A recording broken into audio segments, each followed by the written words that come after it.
সর্বকালের সেরা মহামানব, মানবতার মুক্তির দূত নবীজি মুহাম্মদ সাল্লাল্লাহু আলাইহি সাল্লাম যেভাবে রমজান মাসে সিয়াম সাধনা করতেন তা প্রত্যেকটি মুসলমানকে জেনে রাখা দরকার।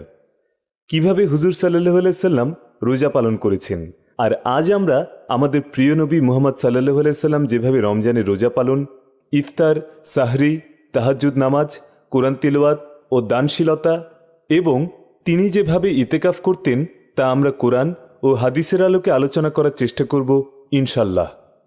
রাসূলুল্লাহ সাল্লাল্লাহু আলাইহি সাল্লাম রমজানে রোজা রেখেছেন এবং রোজা রাখার হুকুম দিয়েছেন।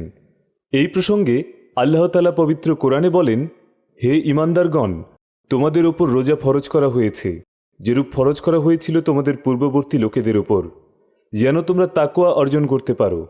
সূরা আল বাকারা আয়াত 183। আল্লাহ তাআলা তার মুমিন বান্দাদেরকে তাকওয়া এবং তার নৈকট্য লাভের জন্য রোজা রাখতে বলেছেন। বস্তুত রাসূলুল্লাহ সাল্লাল্লাহু আলাইহি সাল্লাম চাঁদ দেখা ব্যতীত বা চাঁদ দেখা প্রসঙ্গে সাক্ষ্য ব্যতীত রমজানে রোজা শুরু করতেন না। চাঁদ দেখা না গেলে বা সাক্ষ্য পাওয়া না গেলে শাবান মাস 30 দিন পূর্ণ করতেন। রাসূলুল্লাহ সাল্লাল্লাহু আলাইহি সাল্লাম রমজানের জন্য 2 মাস আগে থেকেই প্রস্তুতি নিতেন। রজবের চাঁদ দেখে তিনি বারবার রমজান মাস পর্যন্ত পৌঁছার জন্য দোয়া করতেন। রমজানের প্রস্তুতির জন্য শাবান থেকেই নফল রোজা শুরু করতেন। মা আয়েশা সিদ্দিকা রাদিয়াল্লাহু আনহা বলেন, আমি রাসূল সাল্লাল্লাহু আলাইহি সাল্লামকে শাবান মাস ছাড়া আর কোনো মাসেই এত বেশি নফল রোজা রাখতে দেখিনি। নবীজি সাল্লাল্লাহু আলাইহি সাল্লাম সাহাবীদেরও রোজার প্রস্তুতির জন্য উৎসাহ দিতেন। রমজানের ঠিক আগেই রাসূল সাল্লাল্লাহু আলাইহি সাল্লাম রমজানের ফজিলত এবং বরকত সম্পর্কে সাহাবীদের জানিয়ে দিতেন। এ সম্পর্কে অনেকগুলো হাদিসের মধ্যে একটি হাদিস উল্লেখ করছি। রাসূল সাল্লাল্লাহু আলাইহি সাল্লাম বলেছেন, রমজান বরকতময় মাস। এ মাসে শয়তানকে শৃঙ্খলাবদ্ধ করা হয়, আকাশের দরজাসমূহ খুলে দেয়া হয়, জাহান্নামের দরজাগুলো বন্ধ করে দেয়া হয়। এ মাসে এমন একটি মহিমান্বিত রাত আছে যা 1000 মাসের চেয়েও শ্রেষ্ঠ। বিভিন্ন হাদিস থেকে জানা যায় রাসূল সাল্লাল্লাহু আলাইহি সাল্লাম চাঁদ দেখে রোজা শুরু করতেন। হাদিসের বর্ণনা থেকে পাওয়া যায়, কেউ এসে তাকে চাঁদের সংবাদ দিলে তিনি তা ঘোষণা করার অনুমতি দিতেন। নবীজি সাল্লাল্লাহু আলাইহি সাল্লাম ইরশাদ করেছেন, তোমরা চাঁদ দেখে রোজা রাখো এবং চাঁদ দেখেই রোজা ছাড়ো। জাঁকজমকহীন অনাড়ম্বর রোজা পালন করতেন রাসূলুল্লাহ সাল্লাল্লাহু আলাইহি সাল্লাম। নবীজি সাল্লাল্লাহু আলাইহি সাল্লামের ইফতার ছিল সাধারণের চেয়েও অতি সাধারণ। হযরত আনাস রাদিয়াল্লাহু আনহু বলেন, রাসূলুল্লাহ সাল্লাল্লাহু আলাইহি সাল্লাম কয়েকটি ভেজা খেজুর দিয়ে ইফতার করতেন। ভেজা খেজুর না থাকলে শুকনো খেজুর দিয়ে ইফতার করতেন। ভেজা কিংবা শুকনো খেজুর কোনোটাই না পেলে কয়েক ঢোক পানিই হতো তার ইফতার। রাসূলুল্লাহ সাল্লাল্লাহু আলাইহি সাল্লাম সূর্যাস্তের সঙ্গে সঙ্গেই ইফতার করতে পছন্দ করতেন। ইফতারে দেরি করা তিনি পছন্দ করতেন না। রমজান জুড়ে প্রিয় নবীজির আমল ছিল যথাসময়ে ইফতার করা। ঘরে, সফরে বা যুদ্ধক্ষেত্রে সব সময় নবীজির আমল ছিল সময় হওয়ার সঙ্গে সঙ্গে খেজুর বা অন্য কোনো খাবারের মাধ্যমে রোজা ভাঙা। মহান আল্লাহ তাআলা বলেন, মানুষের প্রতিটি কাজ তার নিজের জন্য, কিন্তু রোজা কেবল আমার জন্য। আমিই নিজেই এর প্রতিদান দেব। পবিত্র রমজান মাসে আল্লাহর সন্তুষ্টির লক্ষ্যে রোজা রাখা মুসলমানদের জন্য ফরজ। পৃথিবী জুড়ে মুসলমানরা রোজার মাধ্যমে মহান আল্লাহ তাআলার কাছে নিজেদের নিবেদন করেন। তাদের এই আত্মনিবেদনের পেছনে থাকে না কোনো ইহলৌকিক চাওয়া। আল্লাহ তাআলার সন্তুষ্টি কেবল চেয়ে থাকেন মুমিন বান্দারা। আল্লাহ তাআলাও মুমিনদের এ ভালোবাসাকে কবুল করে নিয়ে জান্নাতি প্রতিদান দিয়ে তাদের জীবনকে কানায় কানায় পূর্ণ করে দেন। নবীজি সাল্লাল্লাহু আলাইহি সাল্লাম বলেছেন, যে ব্যক্তি ঈমান ও সওয়াবের আশায় রমজানের রোজা রাখে, আল্লাহ তার অতীতের সব গুনাহ মাফ করে দেন। রোজাদারদের সংবর্ধিত করতে জান্নাতে থাকবে একটি বিশেষ গেট। রাসূলুল্লাহ সাল্লাল্লাহু আলাইহি সাল্লাম বলেছেন, জান্নাতে রাইয়ান নামে একটি দরজা আছে। এই দরজা দিয়ে কেবল রোজাদাররাই প্রবেশ করবে। ঘোষণা করা হবে, রোজাদাররা কোথায়? তখন তারা উঠে দাঁড়ালে তাদের জান্নাতে প্রবেশ করতে বলা হবে। তারা প্রবেশ করার পর ওই দরজা বন্ধ করে দেয়া হবে এবং তা দিয়ে আর কেউ প্রবেশ করতে পারবে না। রোজা হল সুবহে সাদিক থেকে সূর্যাস্ত পর্যন্ত সকল প্রকার পানাহার, পঞ্চ ইন্দ্রিয়ের দ্বারা গুনাহের কাজ ও যৌন সঙ্গম থেকে বিরত থাকা। রমজান মাসে ইবাদত করলে 70 গুণ বেশি সওয়াব পাওয়া যায়। রোজাদারের সবচেয়ে আনন্দের মুহূর্ত ইফতারের সময়, কারণ এ সময় আল্লাহ তাআলা তার রোজাদার বান্দাদের দোয়া কবুল করেন এবং ইফতারের মাধ্যমেই একজন রোজাদার তার রোজা সম্পন্নের পর মহান আল্লাহর নৈকট্য অর্জন করেন। প্রিয় নবী সাল্লাল্লাহু আলাইহি সাল্লাম খেজুর ও কয়েক ঢোক পানি দিয়েই ইফতার শুরু করতেন। রাসূল সাল্লাল্লাহু আলাইহি সাল্লামের জীবনের প্রতিটি কাজই মুসলমানদের জীবনে অত্যন্ত গুরুত্বপূর্ণ। তিনি যেসব কাজ করতেন, যা আহার বা পানীয় রূপে গ্রহণ করতেন, তাই আল্লাহ তাআলা সুন্নাত করে দিয়েছেন। আল্লাহর আদেশ মতে যে রাসূল সাল্লাল্লাহু আলাইহি সাল্লামের আদর্শকে জীবনে বাস্তবায়িত করতে পারবে, সেই হবে দুনিয়া ও আখিরাতে সফলকাম। নিয়মিত খাবারই মহানবী সাল্লাল্লাহু আলাইহি সাল্লাম সেহরি ও ইফতারি খেতেন। তবে খেজুর দিয়ে সেহরি ও ইফতার করা তিনি পছন্দ করতেন। রাসূল সাল্লাল্লাহু আলাইহি সাল্লাম বেশ কিছু খাবার খেতে বেশি পছন্দ করতেন এবং আহারের সময় বেশ কিছু নিয়ম মেনে চলতেন। প্রিয় নবী হজরত মুহাম্মদ সাল্লাল্লাহু আলাইহি সাল্লাম যেসব খাবার গ্রহণ করেছেন তা ছিল সর্বোচ্চ স্বাস্থ্যসম্মত ও পুষ্টিগুণে সমৃদ্ধ। ব্যক্তিগত জীবনে রাসূল সাল্লাল্লাহু আলাইহি সাল্লাম নিজেকে সুস্থ, সবল ও ফিট রাখতে বেশ কিছু খাবারকে গুরুত্ব দিয়েছেন, যা আমরা হাদিস থেকে জানতে পারি। আসুন জেনে নেওয়া যাক সেই খাবারগুলো সম্পর্কে। খেজুর দিয়ে সেহরি খাওয়াকে সেরা সেহরি বলেছেন মহানবী সাল্লাল্লাহু আলাইহি সাল্লাম। আবু হুরায়রা রাদিয়াল্লাহু আনহু থেকে বর্ণিত, মহানবী সাল্লাল্লাহু আলাইহি সাল্লাম বলেন, খেজুর কতই না উত্তম সাহরি। ইফতারও মহানবী সাল্লাল্লাহু আলাইহি সাল্লাম খেজুর দিয়ে করতে পছন্দ করতেন। তার ইফতারের পাতে বেশিরভাগ সময় কাঁচা খেজুর থাকত। কাঁচা খেজুর না থাকলে শুকনো খেজুরও খেতেন তিনি। হজরত আনাস ইবনে মালিক রাদিয়াল্লাহু আনহু থেকে বর্ণিত, তিনি বলেন, নবী সাল্লাল্লাহু আলাইহি সাল্লাম নামাজের আগে কয়েকটি কাঁচা খেজুর খেয়ে ইফতার করতেন। যদি কাঁচা খেজুর না থাকত তাহলে শুকনো খেজুর দিয়ে, যদি শুকনো খেজুরও না থাকত তাহলে কয়েক ঢোক পানি দিয়ে। অন্য হাদিসে হজরত সালমান ইবনে আমির রাদিয়াল্লাহু আনহু বর্ণনা করেন, রাসূলুল্লাহ সাল্লাল্লাহু আলাইহি সাল্লাম বলেন, তোমাদের কেউ রোজা রাখলে খেজুর দিয়ে যেন ইফতার করে, খেজুর না হলে পানি দিয়ে, নিশ্চয়ই পানি পবিত্র। খেজুর ছাড়াও তৎকালে আরবে প্রচলিত অন্যান্য খাবারও খেতেন মহানবী সাল্লাল্লাহু আলাইহি সাল্লাম। আবদুল্লাহ ইবনে আবি আউফ রাদিয়াল্লাহু আনহু থেকে বর্ণিত, রোজায় আমরা রাসূল সাল্লাল্লাহু আলাইহি সাল্লামের সফরসঙ্গী ছিলাম। সূর্যাস্তের সময় তিনি একজনকে ডেকে বললেন, ছাতু ও পানি মিশিয়ে ইফতার পরিবেশন করো। হজরত মুহাম্মদ সাল্লাল্লাহু আলাইহি সাল্লামের পছন্দের প্রতিটি খাবার ছিল পুষ্টিগুণে অতুলনীয়। তিনি কখনো এমন খাবারকে প্রাধান্য দিতেন না যা শরীরের জন্য কষ্টকর বা নেতিবাচক প্রভাব ফেলে। বিশ্বনবীর পছন্দের খাবারের মধ্যে রয়েছে মধু ও কালোজিরা। এই দুটি খাবার মানুষের জন্য বিশেষ উপকারী হওয়ায় তিনি আমাদের বলেছেন, মৃত্যু ছাড়া সব রোগের শ্রেষ্ঠ ওষুধ এটি। রাসূল সাল্লাল্লাহু আলাইহি সাল্লামের পছন্দের খাবারের মধ্যে আরও একটি খাবার হল বার্লি। এটি গমের মতো একটি খাবার, যা মহানবী সাল্লাল্লাহু আলাইহি সাল্লাম খেতে খুবই পছন্দ করতেন। এছাড়া তার পছন্দের খাবারের মধ্যে ছিল সবুজ সবজি লাউ। লাউয়ে থাকা বিশেষ উপাদান মস্তিষ্কের জন্য বিশেষ উপকারী হওয়ায় তিনি এই খাবারটিকে ভীষণ পছন্দ করতেন। তরমুজ এবং শসা মহানবী সাল্লাল্লাহু আলাইহি সাল্লাম একসঙ্গে খেতে পছন্দ করতেন। জয়তুন বা জলপাইও রাসূল সাল্লাল্লাহু আলাইহি সাল্লামের প্রিয় খাবার ছিল। এই ফল থেকে যে তেল হয় তা খাওয়ার পরামর্শ তিনি হাদিসে আমাদের বলে দিয়েছেন। জলপাইয়ের তেল বা অলিভ অয়েলের উপকারিতা সম্পর্কে তিনি আমাদের বলেছেন, তোমরা জয়তুনের তেল খাও এবং জয়তুন ফল খাও, কারণ এই বৃক্ষের মাঝে আল্লাহ বরকত দিয়েছেন। পনির খেতে পছন্দ করতেন রাসূল সাল্লাল্লাহু আলাইহি সাল্লাম। হজরত আবদুল্লাহ ইবনে ওমর রাদিয়াল্লাহু আনহু থেকে বর্ণিত, তাবুকের যুদ্ধে রাসূল সাল্লাল্লাহু আলাইহি সাল্লামের কাছে কিছু পনির উপস্থাপন করা হয়। রাসূল সাল্লাল্লাহু আলাইহি সাল্লাম বিসমিল্লাহ বলে একটি চাকু দিয়ে সেগুলো কাটেন এবং কিছু আহার করেন। মাখন ও খেজুর পছন্দ করতেন রাসূলুল্লাহ সাল্লাল্লাহু আলাইহি সাল্লাম। হজরত ইবনাই বিসর আল মুসলিমাইন রাদিয়াল্লাহু আনহু থেকে বর্ণিত, তারা উভয়ই বলেন, একবার আমাদের ঘরে রাসূল সাল্লাল্লাহু আলাইহি সাল্লাম আগমন করেন। আমরা তার সম্মুখে মাখন ও খেজুর পরিবেশন করি। তিনি মাখন ও খেজুর পছন্দ করতেন। মিষ্টান্ন ও মধু পছন্দ করতেন হজরত মুহাম্মদ সাল্লাল্লাহু আলাইহি সাল্লাম। হজরত আয়েশা রাদিয়াল্লাহু আনহা থেকে বর্ণিত, তিনি বলেন, রাসূল সাল্লাল্লাহু আলাইহি সাল্লাম মিষ্টান্ন ও মধু খুবই পছন্দ করতেন।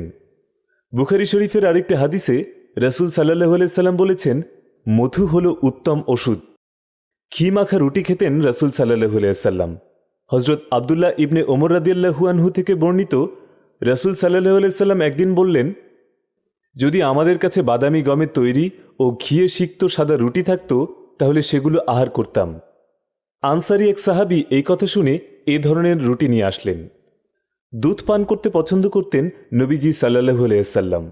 হজরত আনাস রাদিয়াল্লাহু আনহু থেকে বর্ণিত, রাসূল সাল্লাল্লাহু আলাইহি সাল্লাম বলেন, মিরাজের রাতে বাইতুল মাকদিসে আমি 2 রাকাত নামাজ পড়ে বের হলে জিবরাইল আলাইহিস সালাম আমার সম্মুখে শরাব ও দুধের আলাদা 2টি পাত্র রাখেন। আমি দুধের পাত্রটি নির্বাচন করি। জিবরাইল আলাইহিস সালাম বললেন, আপনি প্রকৃত ও স্বভাবজাত জিনিস নির্বাচন করেছেন। কিশমিশ খেতে পছন্দ করতেন নবীজি সাল্লাল্লাহু আলাইহি ওয়াসাল্লাম। ইবনে আব্বাস রাদিয়াল্লাহু আনহু থেকে বর্ণিত, তিনি বলেন, রাসূল সাল্লাল্লাহু আলাইহি সাল্লামের জন্য কিশমিশ ভিজিয়ে রাখা হতো এবং তিনি সেগুলো পান করতেন। সারিদ অত্যন্ত প্রিয় ছিল তার। ইবনে আব্বাস রাদিয়াল্লাহু আনহু থেকে বর্ণিত, রাসূল সাল্লাল্লাহু আলাইহি সাল্লামের কাছে রুটির সারিদ ও হায়েসের সারিদ অত্যন্ত প্রিয় ছিল। সারিদ হল গোশতের ঝোলে ভিজানো টুকরো টুকরো রুটি দিয়ে তৈরি খাদ্যবিশেষ, আর হায়েস হল মাখন, ঘি ও খেজুর দিয়ে যৌথভাবে বানানো খাবার। সিরকা পছন্দ করতেন নবীজি সাল্লাল্লাহু আলাইহি সাল্লাম। হযরত জাবের রাদিয়াল্লাহু আনহু থেকে বর্ণিত, রাসূল সাল্লাল্লাহু আলাইহি সাল্লাম তার পরিবারের কাছে সালন কামনা করেন। তারা বলেন, আমাদের কাছে তো সিরকা ছাড়া আর কিছুই নেই। মহানবী সাল্লাল্লাহু আলাইহি সাল্লামের কাছে সেগুলো নিয়ে আসা হলে তিনি তা থেকে খেতে শুরু করলেন। তারপর বললেন, সিরকা কতই না উত্তম সালন, সিরকা কতই না উত্তম সালন। হযরত জাবের রাদিয়াল্লাহু আনহা বলেন, সেদিন থেকে আমি সিরকা পছন্দ করতে শুরু করি। এছাড়া রাসূল সাল্লাল্লাহু আলাইহি সাল্লাম খরগোশের গোশত, মোরগ, খাসির পায়া, সামুদ্রিক মাছ পছন্দ করতেন। পছন্দের খাবারের পাশাপাশি তার কিছু অপছন্দের খাবারও ছিল। তিনি 3টি খাবারকে ভীষণ অপছন্দ করতেন। এর মধ্যে প্রথমে যে খাবারটি রয়েছে তা হলো গরম খাবার।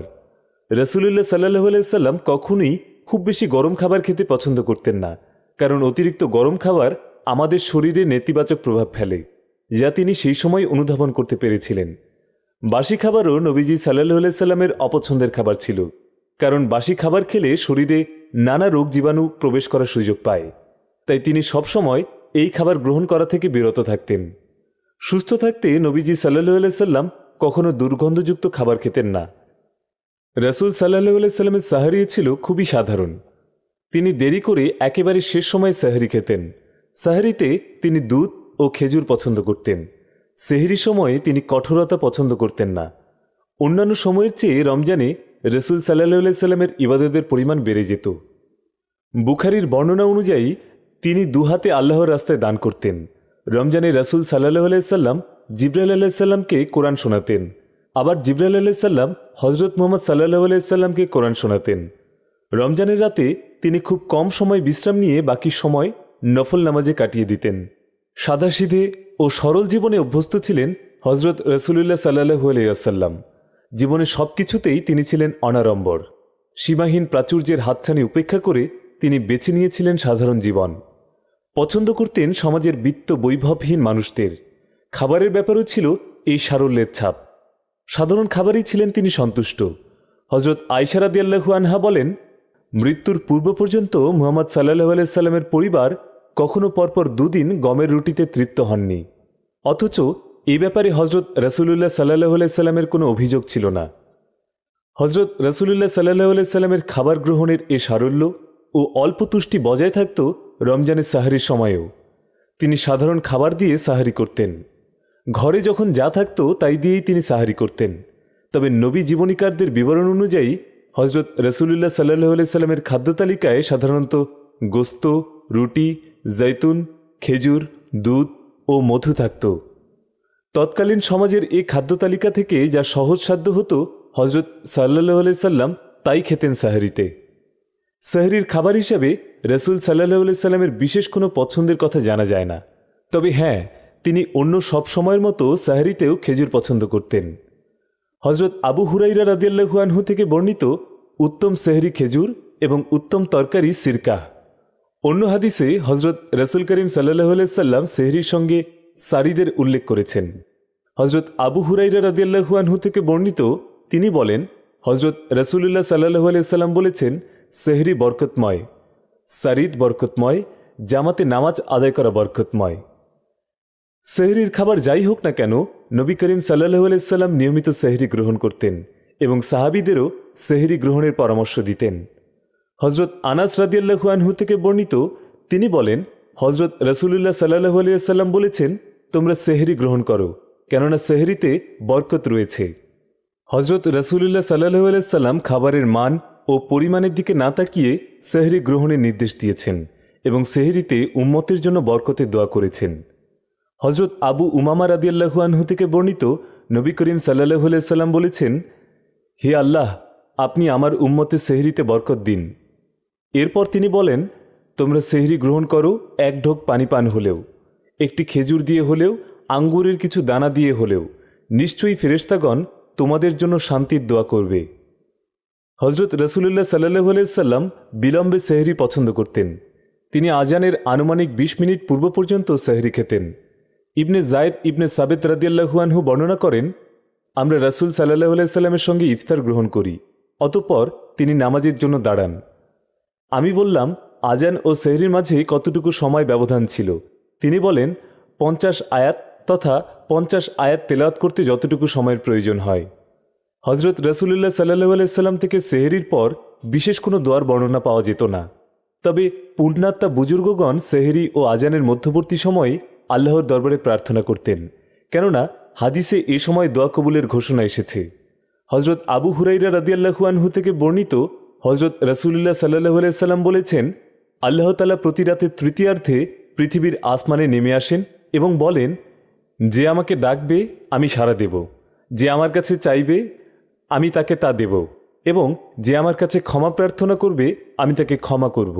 তাই আসুন সেহরিতে খাবারের বিলাসী আয়োজন পরিহার করি, যথাসময়ে সাহরি গ্রহণ করি এবং সাহরি ও আজানের মাঝে কিছু সময় দোয়া ও প্রার্থনার জন্য নির্ধারণ করি। সম্ভব হলে শেষে তাহাজ্জুদের নামাজ পড়ি। রমজানে নবীজি সাল্লাল্লাহু আলাইহি সাল্লামের আরেকটি গুরুত্বপূর্ণ আমল ছিল তাহাজ্জুদের নামাজ। প্রথম রাতে তারাবি শেষ করে রাতের শেষ অংশে আবার তাহাজ্জুদের জন্য দাঁড়িয়ে যেতেন। প্রিয় নবীর তাহাজ্জুদ নামাজের সৌন্দর্য বর্ণনা করতে গিয়ে আম্মাজান আয়েশা রাদিয়াল্লাহু আনহা বলেন, রাসূল সাল্লাল্লাহু আলাইহি সাল্লাম রমজান মাসে ও অন্যান্য সব মাসের রাতে 11 রাকাতের অধিক সালাত আদায় করতেন না। প্রথমে 4 রাকাত পড়তেন। এ 4 রাকাত আদায়ের সৌন্দর্য ও দীর্ঘতা সম্পর্কে জিজ্ঞেস করো না। অতঃপর আরও 4 রাকাত সালাত আদায় করতেন। এ 4 রাকাতের সৌন্দর্য ও দীর্ঘতা সম্পর্কে জিজ্ঞেস করো না। অতঃপর 3 রাকাত আদায় করতেন। তখন আমি বললাম, হে আল্লাহর রাসূল, আপনি কি বেতের সালাত আদায়ের পূর্বে ঘুমিয়ে পড়েন? নবী সাল্লাল্লাহু আলাইহি সাল্লাম বললেন, আমার চোখ ঘুমায়, আমার অন্তর ঘুমায় না।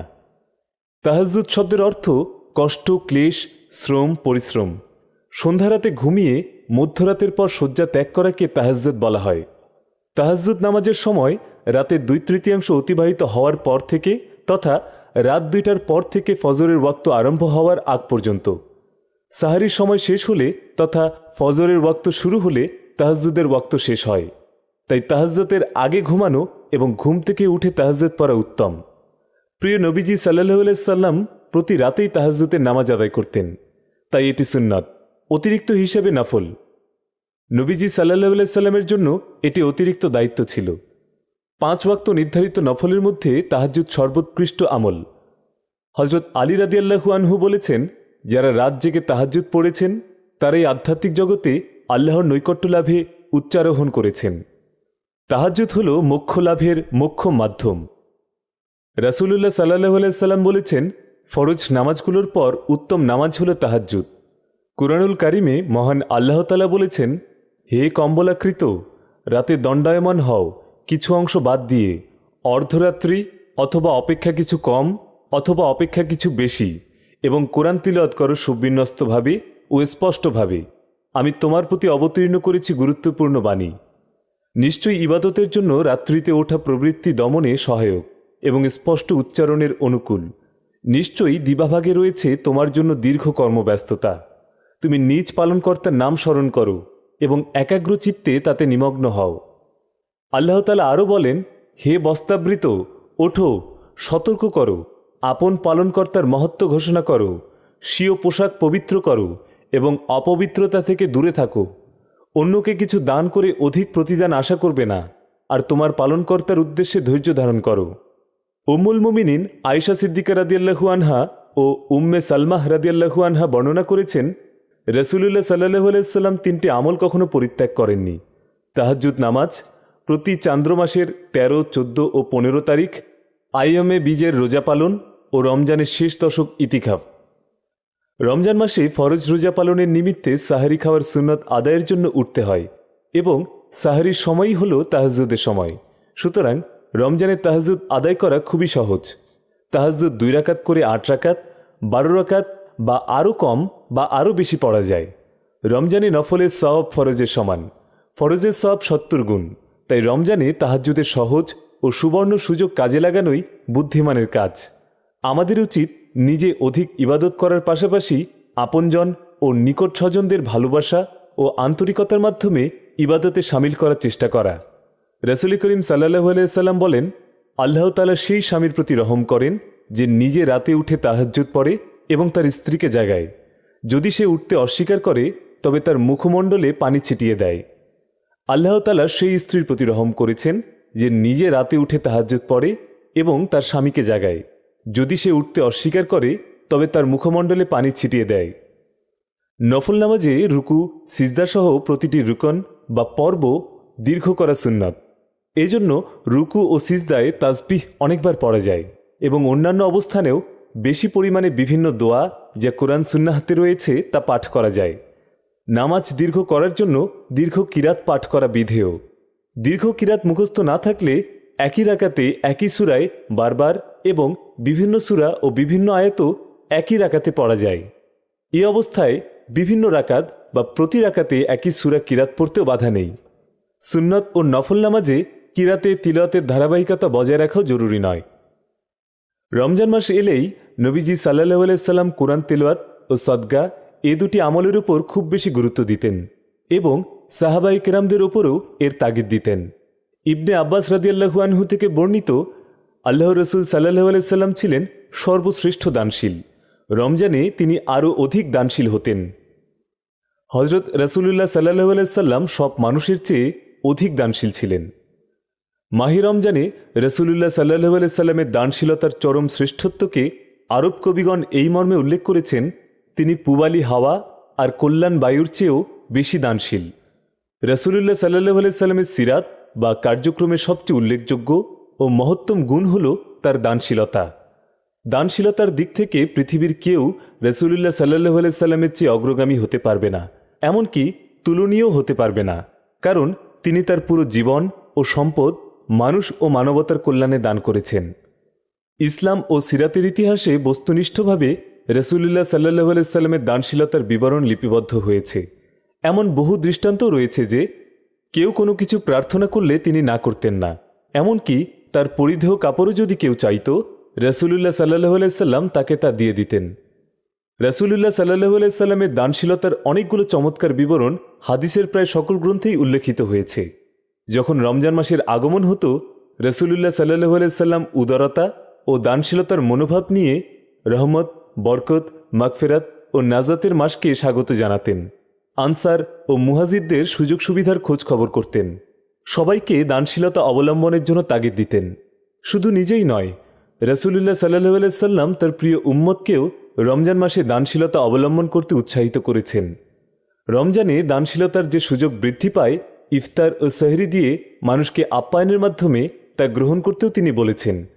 রোজাদারকে একটি খেজুর ও পানি দিয়ে ইফতার করানোর পাহাড় পরিমাণ নেকির কথাও তিনি জানিয়েছেন। রমজানে প্রতিটি ভালো কাজ 70 গুণ বৃদ্ধি পাওয়ার কারণে এ মাসে যত বেশি দান সাদকা করা যাবে তা বহু গুণে বৃদ্ধি পায়। এজন্য রাসূলুল্লাহ সাল্লাল্লাহু আলাইহি সাল্লাম পবিত্র রমজান মাসে নিজে দানশীলতা বৃদ্ধির পাশাপাশি প্রিয় উম্মতকেও দান সাদকা বৃদ্ধির উপদেশ দিয়েছেন। রমজানে রোজাদারদের ইবাদতের আরেক নাম ইতিকাফে আমল করা। রাসূলুল্লাহ সাল্লাল্লাহু আলাইহি সাল্লাম রমজানের শেষ দশকে কোমরে কাপড় বেঁধে ইবাদত বন্দেগী করতেন। ইতিকাফের সময়ক্ষণ, ফজিলত ও উপকারিতায় কোরআন সুন্নায় রয়েছে অনেক দিক নির্দেশনা।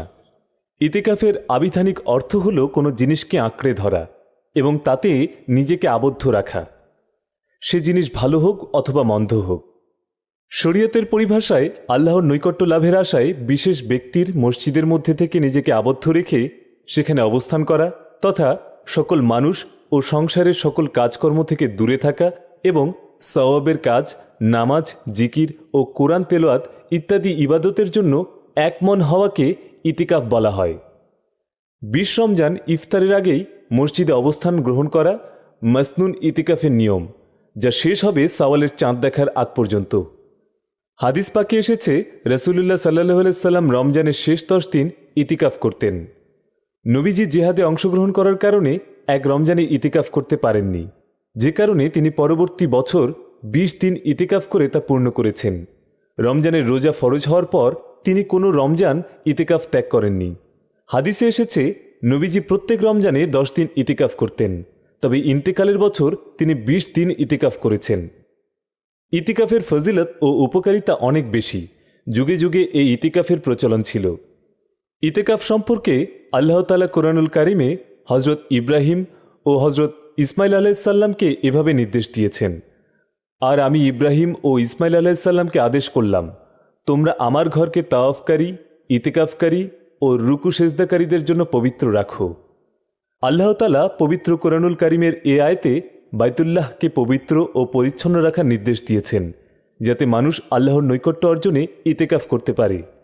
হাদিসে নবীজি ঘোষণা দেন যে ব্যক্তি আল্লাহ তাআলার সন্তুষ্টি হাসিলের জন্য একদিন ইতিকাফ করবে, আল্লাহ তাআলা তার এবং জাহান্নামের মাঝে 3 পরীক্ষার দূরত্ব সৃষ্টি করবেন, অর্থাৎ আসমান ও জমিনের মাঝে যত দূরত্ব আছে তার চেয়েও বেশি দূরত্ব সৃষ্টি করে দেবেন। সুবাহান আল্লাহ। রমজান মাসকে ইবাদতের জন্য প্রতিযোগিতার মাস বলা হয়ে থাকে। রাসূলুল্লাহ সাল্লাল্লাহু আলাইহি সাল্লামের আমলে রমজান মাসে সাহাবীগণ এ মাসে ইবাদতের প্রতিযোগিতা করতেন, আর এ মাসের একটি গুরুত্বপূর্ণ ইবাদত হল ইতিকাফ পালন করা। রাসূলুল্লাহ সাল্লাল্লাহু আলাইহি সাল্লাম রমজানের শেষ 10 দিন ইতিকাফ করতেন। হযরত আবু হুরায়রা রাদিয়াল্লাহু আনহু থেকে বর্ণিত, তিনি বলেন, প্রতি রমজানের শেষ দশকে রাসূল সাল্লাল্লাহু আলাইহি সাল্লাম ইতিকাফ করতেন, তবে যে বছর তিনি ইন্তেকাল করেন সে বছর তিনি 20 দিন ইতিকাফে কাটান। লাইলাতুল কদর পাওয়ার অন্যতম মাধ্যম ইতিকাফ। ইতিকাফকারীর অবসর সময়ে কোনো আমল না করলেও তার দিনরাত ইবাদত হিসাবেই গণ্য করা হয়। ইতিকাফের আসিলাম অনেক পাপাচার ও গুনাহের কাছ থেকে বেঁচে থাকা যায়, কেননা গুনাহ থেকে বেঁচে থাকার জন্য আল্লাহর ঘর যেন একটি গুরুত্বপূর্ণ দুর্গ। ইতিকাফ দ্বারা দুনিয়ার সব ঝামেলা ও সমস্যা থেকে নিজেকে মুক্ত রাখা যায়। ঝামেলা ও সমস্যামুক্ত সময়ে নিজেকে পুরোপুরি আল্লাহ তাআলার কাছে সঁপে দেয়া যায়। রোজার যাবতীয় আদব ও হক যথাযথভাবে আদায় করে পরিপূর্ণ রোজা আদায় করার জন্য ইতিকাফ অত্যন্ত কার্যকর। আল্লাহ তাআলার মেহমান হয়ে তার সঙ্গে মহব্বত ও ভালোবাসা সৃষ্টি করার অন্যতম মাধ্যম মসজিদে ইতিকাফ করা। সশ্রদ্ধভাবে একান্ত মনোবাসনা নিবেদনের জন্য ইতিকাফের বিকল্প ইবাদত দুনিয়াতে সত্যিই বিরল। সর্বোপরি ইতিকাফকারী ব্যক্তি মসজিদে অবস্থান করার ফলে স্বাভাবিক সময়ের যেসব আমল করতে সক্ষম সেসব আমলেরও সওয়াব পায় ইতিকাফকারী, যেমন জানাজায় শরীক হওয়া, অসুস্থদের সেবা করা ইত্যাদি আমল না করেও তার সওয়াবের অংশীদার হওয়ার সৌভাগ্য লাভ করে থাকে। সুতরাং রোজাদারদের উচিত রমজানের শেষ 10 দিন ইতিকাফে অংশগ্রহণ করা, কেননা রমজানের ইতিকাফ পালন যেমন মহান আল্লাহর নির্দেশ, আবার নবীজি সাল্লাল্লাহু আলাইহি সাল্লামের সুন্নত ইবাদতও বটে। তাই আসুন রাসূলুল্লাহ সাল্লাল্লাহু আলাইহি সাল্লাম ও তার সাহাবাদের পথ অনুসরণ করে পাপ পঙ্কিলতা পরিহার করে তাকওয়া ও ইবাদত বন্দিগির মাধ্যমে এই মাসের বরকত, রহমত ও মাগফিরাত অর্জন করি।